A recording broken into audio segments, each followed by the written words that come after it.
Thanks, Susanna. Thanks, Susanna.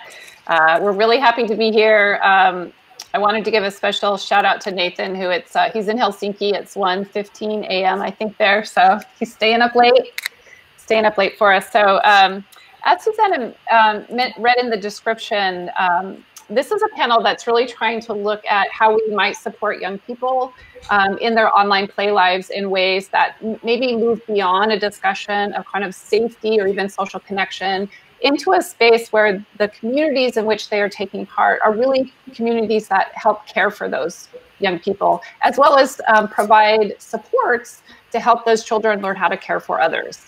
And I think we're going to explore a little bit what that idea of care might mean in the context of online play. We have an amazing group of panelists here today.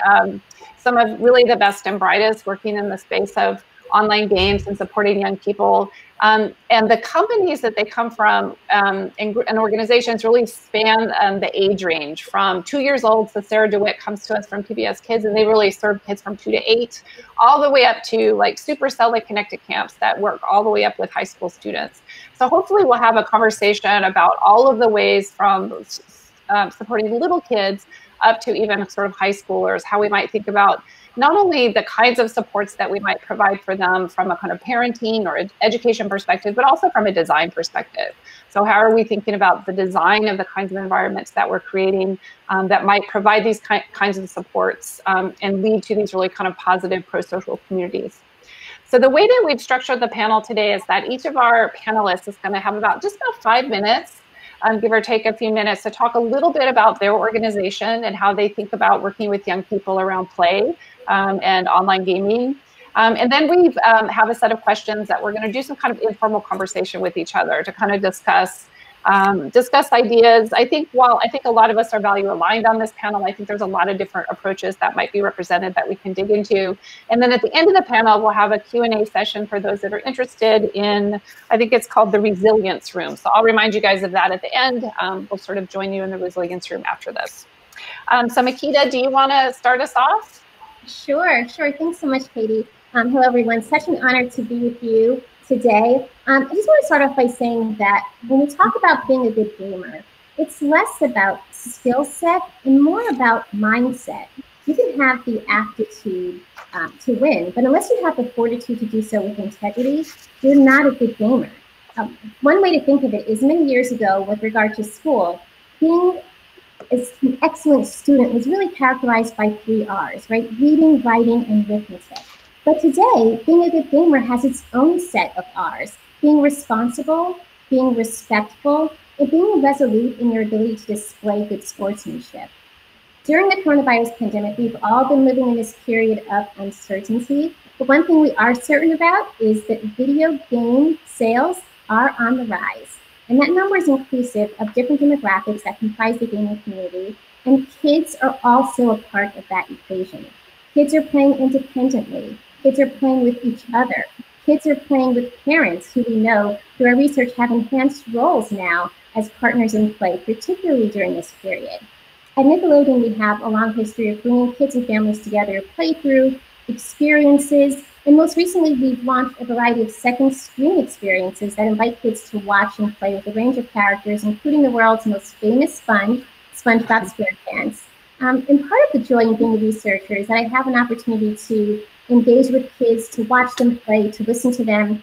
And most recently, one of the most compelling moments I've had is listening to a 9-year-old girl talk about playing with her dad, a longtime SpongeBob fan, who connected with her not only around the novelty of gameplay, but also the nostalgia of the Nickelodeon characters. And we've also heard from siblings who have played competitively and collaboratively. So in addition to providing a fun experience that's driven by these meaningful moments, we found that there are interactions that foster what I like to call an environment of goodness. For among those who played together, we saw evidence of bonding, a special connection. We saw a culture of caring. And though it's not a traditional online gaming community, kids, through the sense of a leaderboard, still had the opportunity to see that they were part of a larger community. So ultimately, they were not just able to navigate the product, but also nurture the self.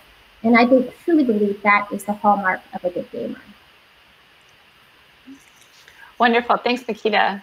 Okay, so Makeda comes to us from Nickelodeon. Mimi Ito comes to us both from UC Irvine, but also from a nonprofit called Connected Camps. Camps.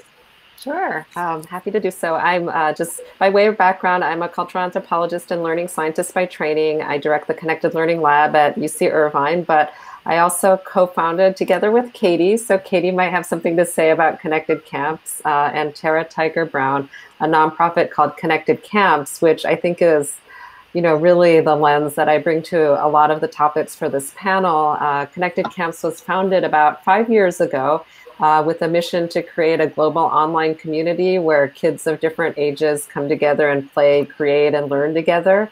Our effort really grew out of, you know, maybe 10 years of work that Katie and I were doing more on the research side. I mean, Katie has been launching major projects, but doing something like this was very new for me because we really saw a gap in both the home kind of recreational uses of media and gaming, and what was happening in schools. So a lot of what the connected learning model is trying to do is to bridge that sort of fun, engaged, you know, media-centric learning that kids are doing with their friends, often online through home context, and the kind of learning that kids are doing in school. And we found that there was both a generation gap in understanding and appreciating, particularly gaming, where there's a huge disconnect generationally, a lot of misunderstanding, a lot of stigmatization of what kids are doing in games, and, you know, messaging to both parents and educators that their job is to keep kids away from games, something that I'm sure is really familiar to everyone in this community.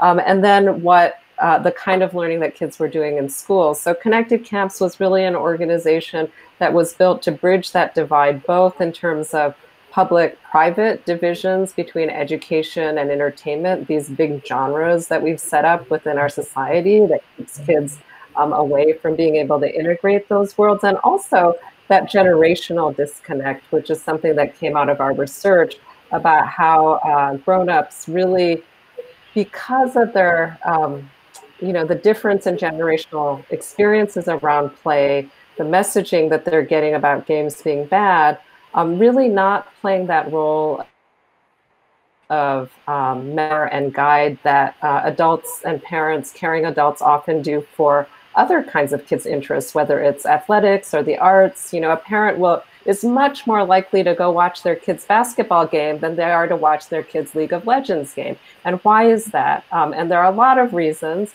But what we were trying to do was, our basic model is that we train high school and college kids who are already gamers, you know, Minecraft nerds and so on, and we give them some incentive training. We pay them to become counselors to teach slightly younger kids. So we're trying to model what a healthy, mixed age gaming community would look like.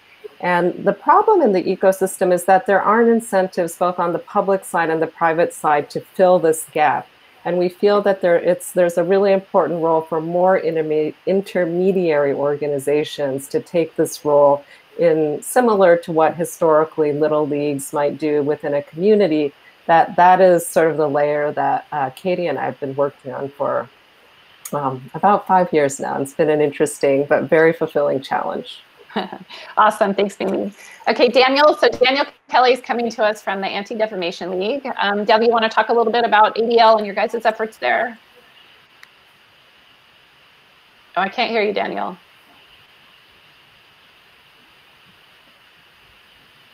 How about now? Is that? Yep. There we go. Okay, great. Anyway, so thanks for having me. Is what I was saying. Pleasure to be here. At ADL, I'm Daniel Kelley. I'm the Associate Director of the Center for Technology and Society at the Anti-Defamation League. The mission of ADL, which was founded in 1913, is to stop the defamation of the Jewish people and secure justice and fair treatment to all.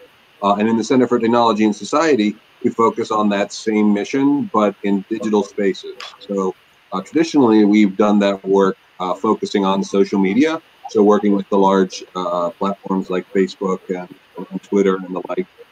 But starting at the end of 2017, around the time that my center started, we've really started pivoting towards looking at online games as digital social spaces and thinking about the ways in which online games and the game industry can learn from the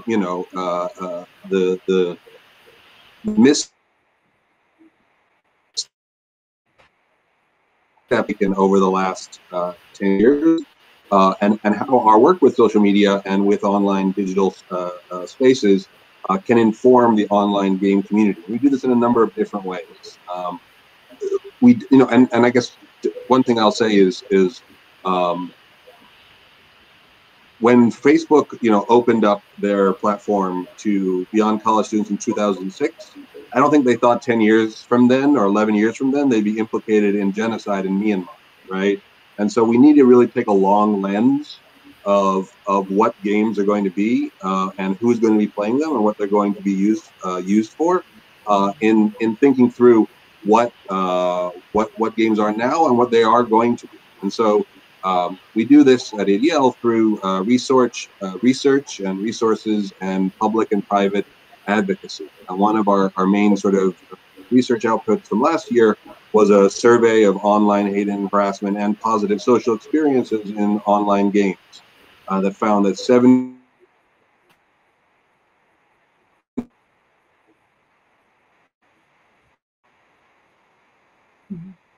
experienced severe harassment, which includes discrimination based on identity, stalking, physical threats. And so all of these kinds of statistics have implications for young people. And one of them was particularly alarming, which is that 23% of respondents said that they were exposed to white supremacist ideology in online games. So specifically, we asked them about had they heard discussions about the superiority of whites and the inferiority of non-whites, which is sort of textbook white supremacist ideology. 23% of folks reported being exposed to that kind of conversation. And so building on that, our extremism researchers started looking and have been looking at different spaces where extremism lives. And one of the reports we did in recent months was focused specifically on Steam. And so, ADL has 26 regional offices across the country, and I present on this stuff. So I was talking with a parent, right, in one of our regional offices who was, wanted to know more about Steam, this new, the game store that had appeared on their kids' computer, right? And we talked to them about the ways in which Steam and as a platform and Valve as a company doesn't address sort of white supremacist abuse. We talked about the ways in which Steam is now a locus for researchers who are interested in the far right and extremism. And so we don't do this work to, as others have said, to sort of feed into the bad reputation of games, or to feed into the knee-jerk reaction of many when they hear about games, but rather to be able to facilitate a really fact-based, data-focused discussion about the real problems in games so that we can build respectful and inclusive communities for all people in these spaces. So we do work pointing a light on and raising awareness of and having conversations with companies about the problems, and we do try to drive towards solutions. We support researchers who are doing work.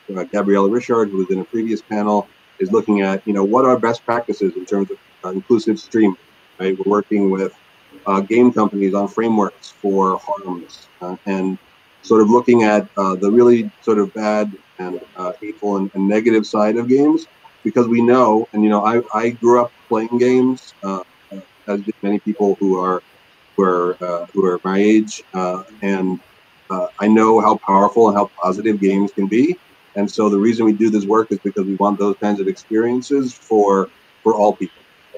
So that's a little bit about what we're doing. Okay, thanks, Daniel. So we'll cycle back to some of the kind of conversation around kind of toxicity and disruptive behavior and how how we might think about communities as kind of the redesign of certain kinds of community supports as kinds of levers of change, maybe around some of the toxic culture that we see. Sara DeWitt is here. Oh, actually, maybe Nathan, you could go next. I had you on the list. So Nathan is here, as I said, from Helsinki, staying up super late for us. He comes to us from Supercell, and he's also on the board of the Fair Play Alliance, so I think has been at the Games for Change, had a session here or two. So welcome, Nathan. Can you talk a little bit about Supercell? Yeah, first off, it's actually really nice to stay up this late because I actually haven't seen the dark for about 3 months now. So it's a welcome change, actually. So my name is Nathan Sawatzky, and I lead the trust and safety team at Supercell. Supercell, if you don't know, is the Finnish mobile gaming company behind Clash of Clans, Clash Royale, Heyday, Brawl Stars, just to name a few. I only joined Supercell 6 months ago, but I've been working to take care of online communities for the past 15 years. I began my career building and leading the support and safety teams at Club Penguin. Later, after the Walt Disney Company purchased us, I led the teams there. I've gone on to work for Facebook, as well as Two Hat, Tiny Speck, and always with the interest of finding ways to make technology a healthy and meaningful part of our lives. As mentioned, in addition to the role at Supercell, I'm a member at large for the Fair Play Alliance, an organization that works to support the gaming industry through conversation, research, and education. At Supercell, our goal is to make games that people enjoy playing for a long time and remember for the rest of their lives. A key piece of making this happen is recognizing both the importance of play and the impact of negative environment can have on meaningful play. If people don't feel safe, they'll completely miss the benefit of play. And whenever I think of a careful community and what it looks like, I deeply believe it has to start with the company culture. And while it may seem abstract to think that the way game teams treat each other will have an effect on the way that players engage with each other, time and time again, we see company culture reflect back what the online community looks like, or rather, the online community reflect back what the company looks like. And it's probably not news to anyone here, but not everybody plays the same. Nor does running global games make finding a simple one-size-fits-all solution to community health easy. Our hope, however, is that we find ways to model universal kindness in the ways that we make our games, communicate with our players, and apply our policies. And I'm really honored to be part of this and to see what we can figure out today. So thanks for having me. Great, thanks so much, Nathan. I love the phrase you use of you are working to take care of communities. That's such a great description of a position. I love that. Okay, so last but not least, Sara, you want to talk a little bit about, so Sara comes to us, as I mentioned, from PBS Kids Digital, the digital division. You want to talk a little bit about the work that you guys do? Yes, it's great to be here. As Katie mentioned, we focus on kids from the ages of 2 to 8. And that's a really special space. We often realize that we are a kid's first experience in the online gaming world, and we take that really seriously. So PBS Kids is the public broadcaster in the United States, and our mission is really to educate through media. And so as we develop our games for kids, we're really thinking about how that play experience can help them learn more about the world. And so, you know, hopefully you're familiar with some of the shows on PBS Kids, Curious George and Arthur, Mr. Rogers' Neighborhood, and the spinoff Daniel Tiger's Neighborhood. All of those shows are based on specific curriculum areas. So you may not know Curious George is actually based on an engineering curriculum because he takes a lot of things apart and puts them back together. And that gives us so much fun space to think about how kids can play with George through games, through the PBS Kids Games app or online, and to have their own experience of taking things apart and putting them back together. So we're very focused on learning through games. We've done a lot of research about how kids can learn in this space. And a big piece of our mission is to help parents understand that gaming experience as a learning experience. We see very often that the games can actually be a gateway for parents to get more engaged in their kids' learning. We did some research a few years ago about math and math learning, and parents generally felt that math was something they were afraid to try to teach their kids at home. They felt like this was too complicated. Maybe they felt like they weren't good at it, and so they didn't want to get into it. But when they watched their kids play math games with Odd Squad or Peg Plus Cat, it's like a light bulb went off, and parents suddenly thought, oh, wait, I can do that. So we're trying to find ways to get parents engaged in their kids' gameplay in hopes that that helps them engage in their learning in other spaces. I can talk more about that later, but I think it's a really exciting space. Kids want to play with these characters that they engage with, that they get so connected to through video narrative. And so they want to be in a play space with them. And that gives them a safe space to kind of engage and play together. I think since the pandemic, we have seen a lot more usage. Parents are suddenly becoming their kids' teachers at home. And that means that games have an even more important role in how learning can happen at home. And I think it's a real opportunity for us to get more kids and parents playing together and helping understand that that actually can be an educational and pro-social experience. Yeah. So the term kind of intergenerational play came up a couple of times. Makeda talked about it. Mimi talked about it. Sara, you talked about it. And I wondered if maybe we could, I'd love to hear from whoever wants to speak to it, just about the role that you think a kind of intergenerational play might play in, in supporting and kind of caring for young people. And part of that question that I want you guys to help me kind of unpack is, what role might online communities or play with games, what role might they play in providing care for young people? So I found during the pandemic, a lot of people are like, oh my God, my kid's like on the tablet so much, they're playing games so much. It's like, I need someone to watch my kid while I'm trying to take a Zoom call. So that's like the notion of care and just like babysitting. But I actually think that there's like a larger role that we are talking about that games can kind of play in terms of really providing supports for young people in addition to what a parent or a family, a caregiver might do. So maybe whoever wants to take a question about kind of the role of intergenerational play, or how we might think about, how communities might care for young people. Anybody want to take that? Yeah. Okay, Mimi. Yeah, I'm happy to jump in. So I think one of the observations, my main research area has been studying online communities that are focused on youth interests. So I think, the first point, even pre-COVID and everything, that was really clear in the research is that these spaces where young people can come together with other like-minded kids and have these sort of side-by-side activities are tremendously healing and validating for young people, especially when they feel marginalized or they're, they don't have a supportive context in real life in their peer group, right? So that was something we knew even before COVID. And what COVID did was it really meant that all kids needed to rely on finding those connections. And while it's great to be like on social media or doing face-to-face conversations on Zoom or FaceTime or whatever, there's something uniquely healing about playing together side by side and just being together, which is supportive. So I think there's something unique to the kind of activity that play is that makes it different from that kind of high intensity, like, if you've been on a full day of Zoom calls, you leave that encounter drained, whereas there's something energizing in a different way about side-by-side activity that kids experience in gaming. And that had become even more vital in this context of COVID.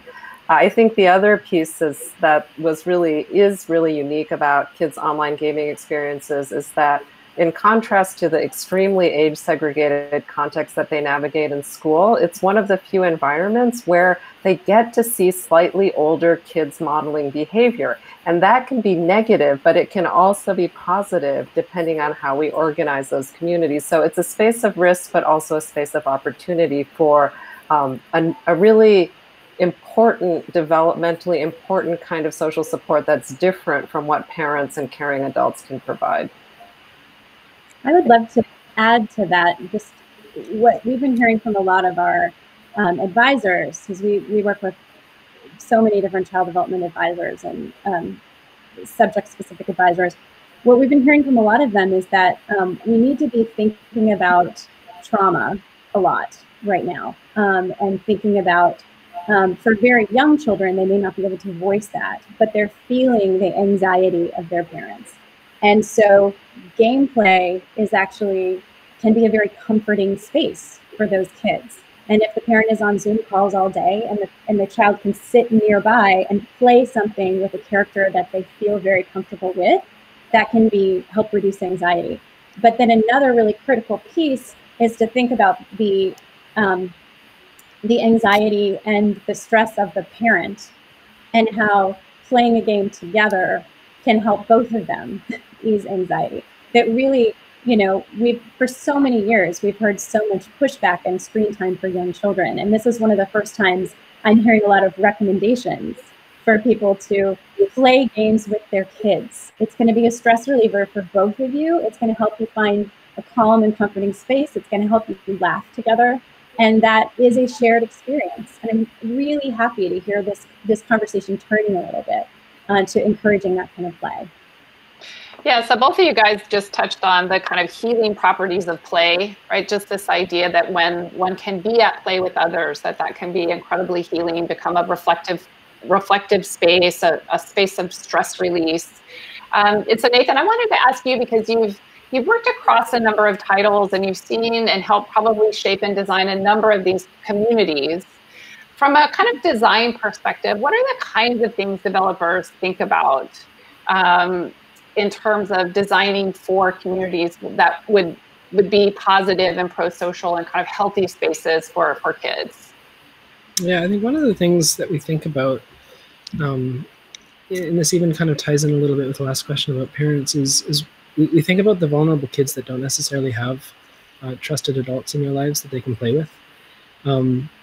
And what that means is it means that we think about our support strategy differently. So an early example in my career anyways would have been back in Club Penguin. One of the things that we learned very quickly that was a really, really huge asset to trying to build a healthy community was that our moderators and our customer service people were part of that community formation. And it became quite a normal thing for kids to email in with their ideas or even to call us, sometimes at great length, and share with us everything that was going on in their lives. And of course, it created a really tricky space where we had to waddle that line between we're not social workers and we're not trained to be able to help with any sort of crisis. But we can be adults that look at the kids in a way that doesn't feel condescending or doesn't feel judgmental. So whenever we think about developing communities, we have to think about all the aspects in a social game that we touch it. So it's not just the technology, it's not just the gameplay, but it's our support mechanisms, it's the policies that we create that either enforce or support or inspire the community to be able to act a certain way and feel empowered to act a certain way as modeled by the way that we interact with them. Mm-hmm. Yep. Makeda, do you have anything to add, or Daniel, to that sort of line of? I just want to add on the notion of social, and this goes back to what Nathan was saying as well as Sara and Mimi. We have really been hearing from parents that there is a sense of an awakening.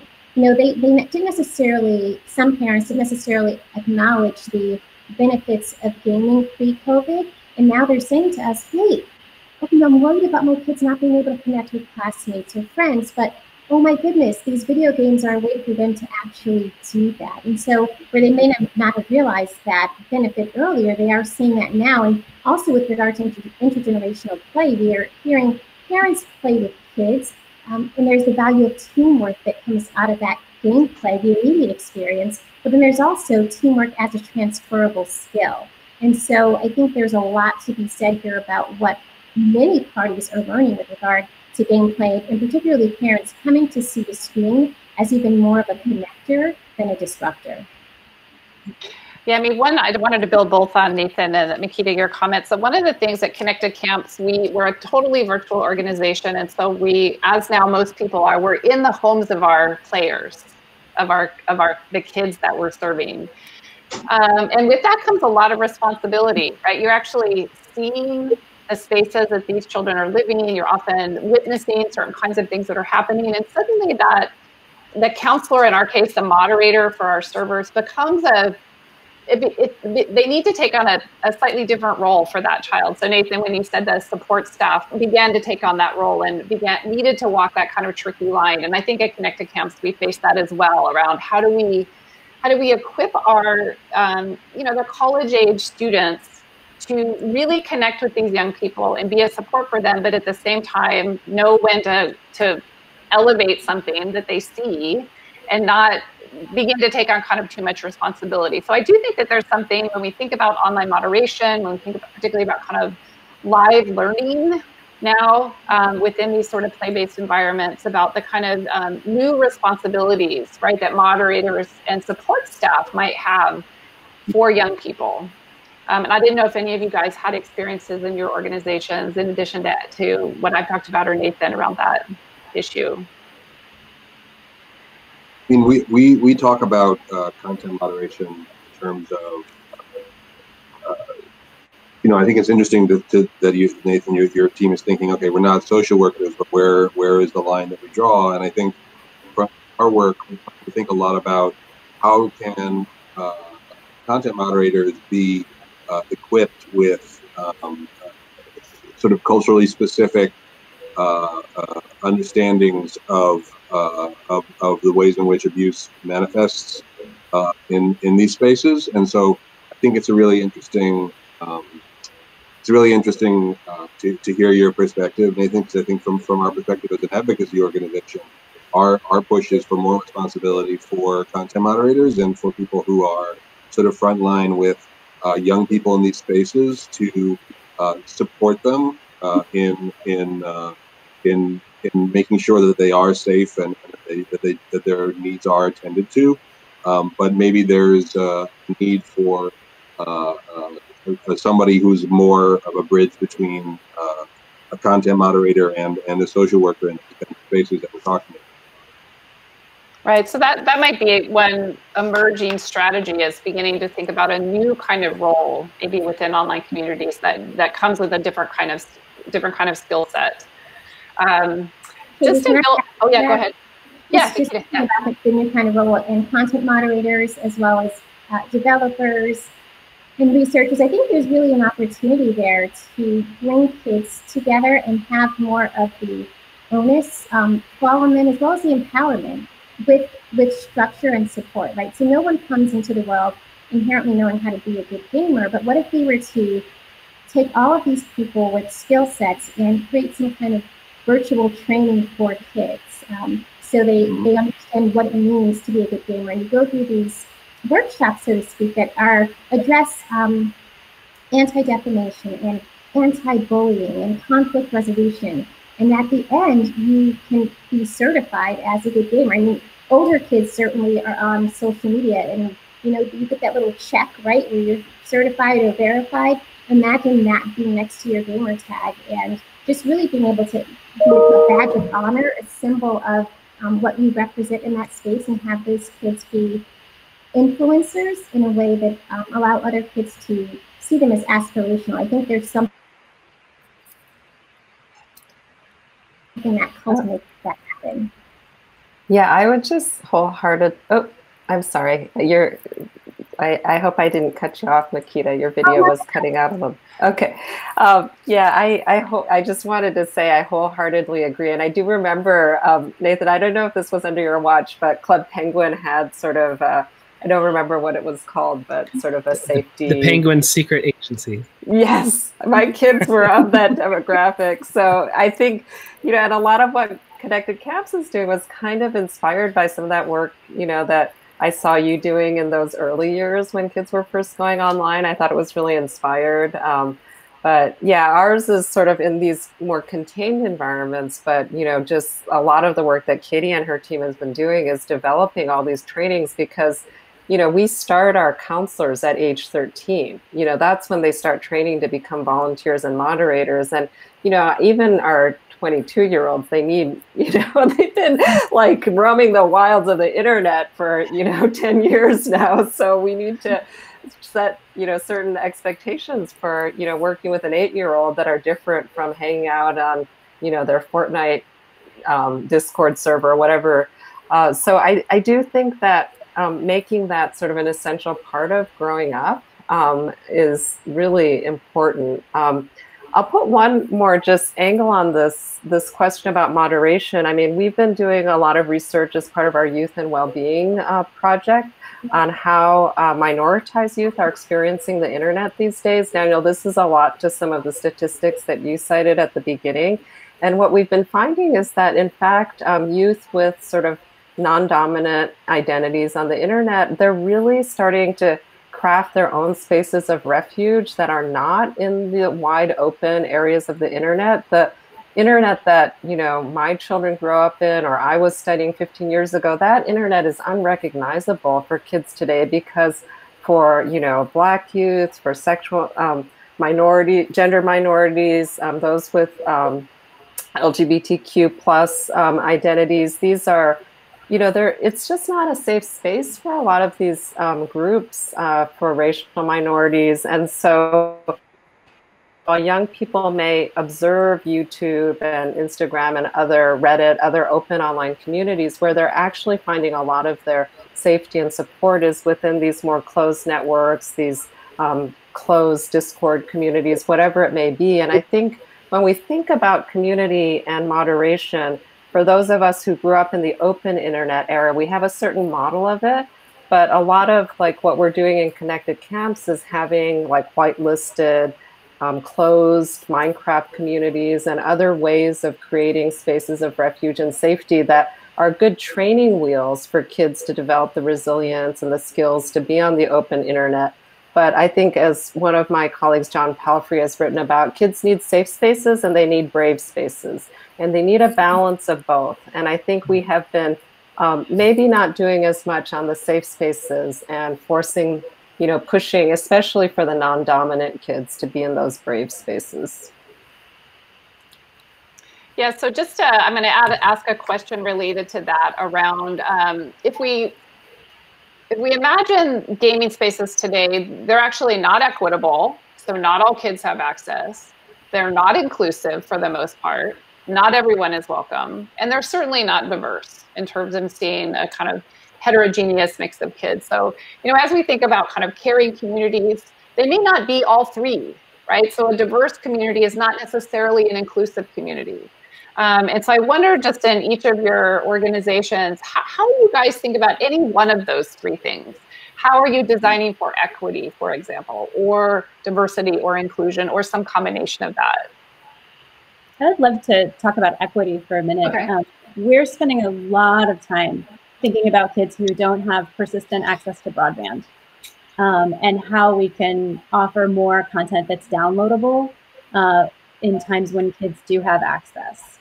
So, you know, our biggest gaming app, the PBS Kids Games app, is built so that kids can download games when they have Wi-Fi and then take them with them and then refresh them later. And we're seeing a huge uptick in that usage, and we're trying to see if that's something we can get more spaces. So I just want to put a plug out there for more ways for kids to be able to take content with them. Mm-hmm. Because we definitely have a big problem here in terms of access.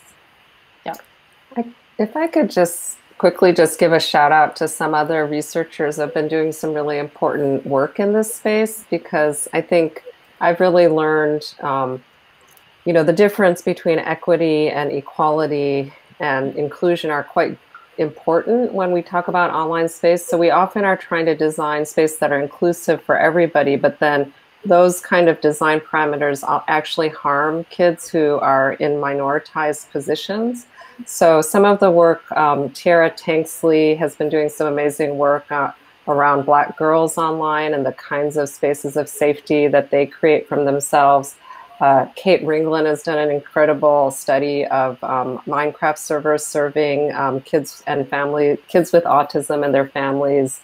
Alex Cho has been doing some amazing work about queer youth on Tumblr. And there are specific principles for designing in ways that center equity around minoritized and marginalized youth that are quite different from how we think of design within these more dominant kind of spaces. Yeah, thanks for that, Mimi. Anybody else? Daniel, you want us to talk, or Makeda? Sure. I mean, so in terms of inclusion, I think when we talk to people who report harassment or incidents in an online game environments to us, so that we can that they aren't hearing from the game company and they want to, you know, an advocate to reach out to them. And we just hear a lot about people from vulnerable, marginalized communities who, you know, experience harassment in audio chat and voice chat in online games, which is a primarily unmoderated space for the most part in video game environments. And so we know from the research that we've done that unmoderated spaces, you know, become, you know, disruptive behavior becomes the norm, harassment becomes the norm, and you need to set up rules and structures in order to make sure that folks are not silenced in those spaces. And so when we talk to people who are harassed in audio chat spaces, they say, well, of course, you know, or people who have been, right? Of course, I silence myself in that space. I don't want to be abused, right? I'm going to not speak in the space, because when I speak, I'm identified by certain characteristics and I become a target, right?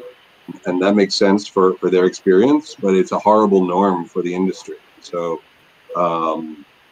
it's something that we advocate for strongly, is looking at the legal and technical aspects of audio content moderation and pushing researchers and industry to really expand work in that area, because it's such a huge vector of communication, and it's an important space for there to be more controls and practices around how to do it effectively.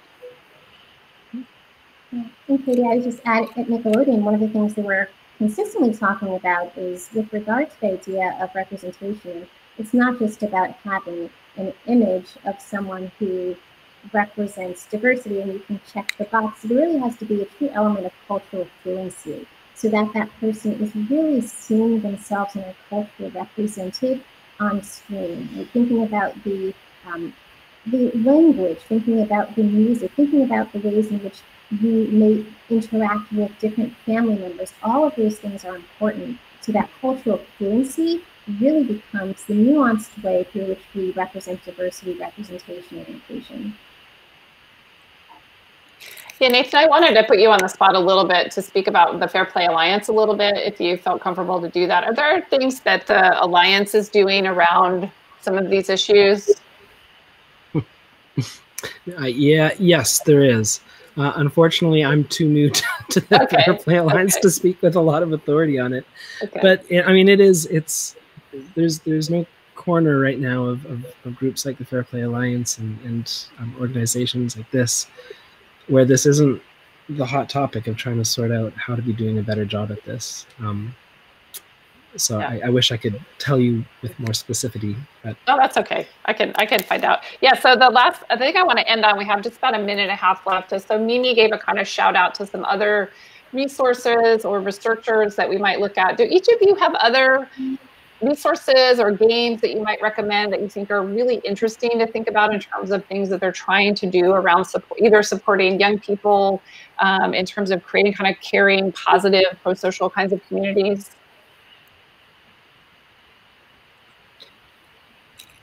If I could redeem myself quickly in one way. You don't need to redeem yourself. I could totally put you on the spot. No, it's good. That was a fair question. No, I wanted to one other, whenever we talk about inclusivity, I wanted to also make one more mention whenever it comes to age inclusivity. So for example, there's a lot of really amazing games out there.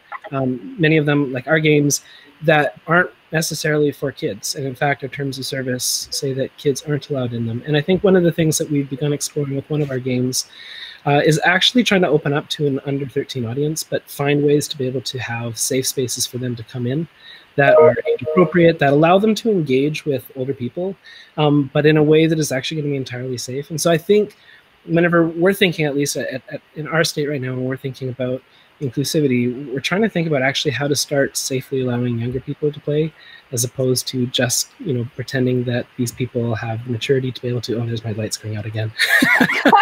What's perfect timing, because we're out of time. I'm going to go wave my arms around like a crazy person now. Okay.